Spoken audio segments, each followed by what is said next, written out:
So the first thing I wanted to say was to apologise for speaking in English, but my Dutch isn't great and I don't think your Gaelic is very good, so we'll go with English. As Raf said, I'm a Cork City supporter. 10 years ago we were where Lierse is today.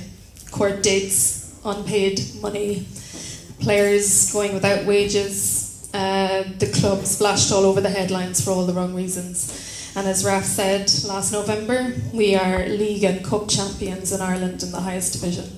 And that's entirely down to the supporters coming together and actually fighting for what a football club is really about.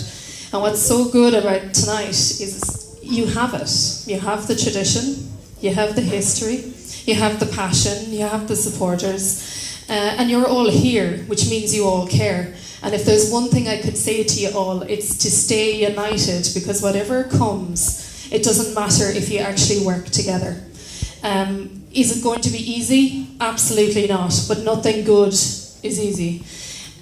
Are you all out there going to be needed? Yes, you are, and that's the biggest message here. Anyone that has put together this evening, they need help, they will need time, they will need your skills, and they'll need your resources. So what I do, I work for ST Europe. We support supporters and support our own clubs across Europe. We work in 38 countries currently, and I have to say some of the challenges that I see here in Belgium are probably some of the biggest that we see.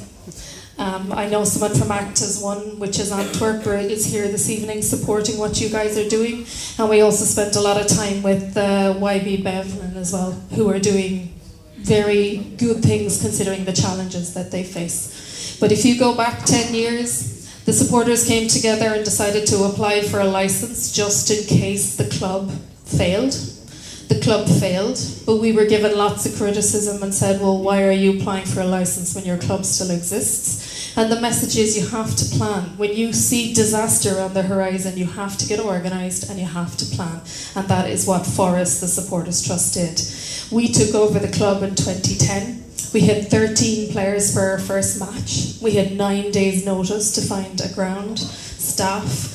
We couldn't sign amateur players. We had 13 out of contract players, and the best night of my life, we got a glorious 1-1 draw in our first match. We thought we'd be hockeyed.